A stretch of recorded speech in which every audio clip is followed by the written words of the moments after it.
안녕하세요, 리뷰형입니다. 오늘 리뷰할 영화는 픽사의 17번째 장편 애니메이션 도리를 찾아서입니다. 도리를 찾아서는 2003년에 개봉한 니모를 찾아서의 스피노프 작품인데, 말린 이 니모를 찾고 나서 1년 후의 이야기를 다룹니다. 니모를 찾아서를 본 적이 없어도 이 영화를 관람한 데는 별로 지장은 없어요. 하지만 니모를 찾아서를 미리 본 다음에 도리를 찾아서를 관람하는 게 이 영화를 더 재미있게 볼 수 있는 방법이죠. 왜냐하면 도리가 인간의 언어를 알고 있는 이유라든가 고래와 의사소통이 가능한 이유 같은 세세한 설정을 알아가는 재미가 있거든요. 아니면 도리를 찾아서를 관람하고 나서 니모를 찾아서를 보는 것도 나쁘진 않겠죠. 그리고 영화에서 도리를 따라가다 보면 도리의 기억이 단서가 되는 것들이 많아요. 도리의 기억을 여러분들이 같이 기억하면서 영화를 보면 또 하나의 재미가 될 테니까 잘 기억해두세요. 본격적으로 리뷰를 시작하기에 앞서 저는 이 영화의 제목을 짚고 넘어가고 싶어요. 제목이 도리를 찾아서인데 니모를 찾아서와 제목이 똑같죠?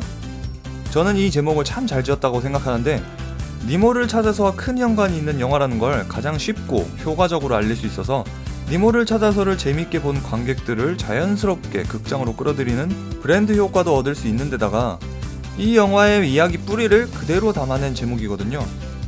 단순히 도리가 부모님을 찾아서 여행하는 게 아니라 도리가 자신의 정체성을 찾아가고 확립해가는 여행이기도 하거든요. 이런 단기 기억 상실증에 걸린 블루탱 도리의 이야기는 장르도 많이 다르고 기억 상실증의 증상도 다르긴 한데 귀여운 애니메이션판 메멘토 혹은 본 시리즈 같기도 하네요. 영화의 이야기 전개는 굉장히 단순해요. 단기 기억 상실증에 걸린 도리가 부모를 잃고 다시 만나기 위해 여행을 떠난다. 이게 끝이죠. 하지만 그 과정에서 일어나는 사건들도 재미있고요. 각 캐릭터들이 대사로 전달하는 영화의 메시지도 곱씹어봐야 할 것들이 많아요. 감독이 의도한 핵심은 장애와 약점을 극복하는 것인데, 여기서 등장하는 모든 캐릭터들은 하나씩 장애를 가진 게 특징이에요. 하지만 장애를 극복하고 각자가 가진 장점으로 난관을 하나하나 극복해 나가는 게 굉장히 인상적입니다. 특히 은신술의 귀재 문어 행크가 지상에서 자유롭게 움직일 수 있다는 점을 내세워서 니모를 찾아서에 비교하면 땅에서 일어나는 장면도 꽤 많습니다. 그 밖에도 협력, 언제나 길은 있다 등의 메시지도 있는데, 픽사는 이를 이해하기 쉽고 재미있게 표현하기 때문에 아이들이 메시지를 쉽게 배울 수 있을 거라고 생각합니다. 여기다가 플라스틱 조각이 몸에 껴버린 도리라든가 어린이 체험관에서 자기 땡땡을 잃어버린 문어 행크, 인간들에게 학대당하고 있는 해양 생물들을 보면 인간의 시점에서 해양 생태계에 대해 진지하게 고민해봐야 할 거리도 던져주죠. 물론 여기서 등장하는 인간들은 절대 악이 아니에요. 그 반대로 대부분 바다 생물들을 도와주는 착한 사람들만 나오죠. 그런데 해양 생물들을 치료하고 다시 바다로 돌려보내는 연구소에서 바다 생물들이 인간들로부터 피해를 입고 있는 모습은 굉장히 모순적이죠.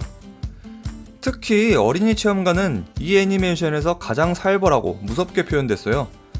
그런데 인간의 시점에서 보는 아이의 모습은 정말 해맑다는 걸 비교해서 보여주면서 바다 생물들이 두려워하는 인간들의 모습을 보여줍니다. 이 영화에서는 무서운 장면이 딱 2번 나오는데, 그중 하나인 어린이 체험관 장면을 보고 아이들이 동물들을 함부로 대하면 안 되겠다고 느끼겠죠. 도리를 찾아서는 여러 장소를 오가면서 다양한 해양 생태계를 보여주기 때문에 눈이 즐겁지 않을 수가 없습니다.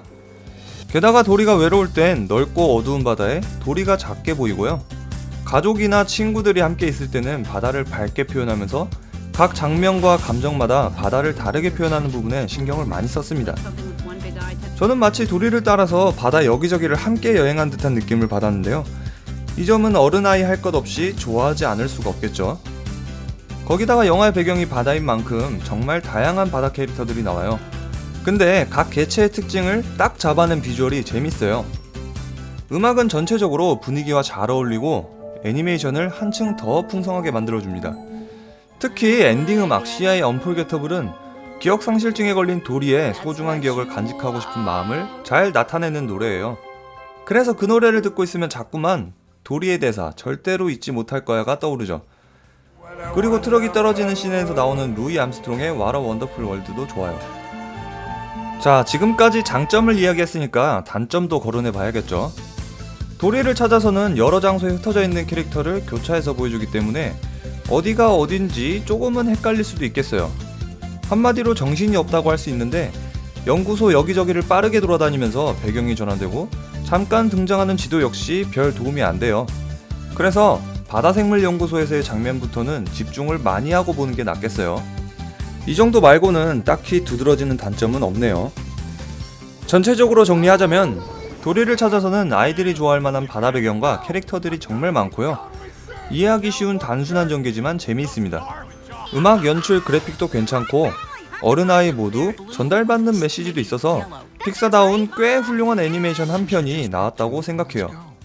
거기다가 도리를 찾아서가 시작하기 전에 상영하는 단편 애니메이션 파이퍼는 대단한 기술력으로 비주얼의 끝을 보여주죠.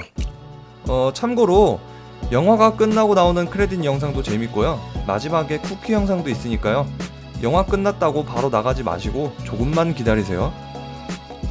도리를 찾아서 리뷰는 여기까지입니다. 재밌게 보셨다면 좋아요, 구독하기 잊지 말아주세요.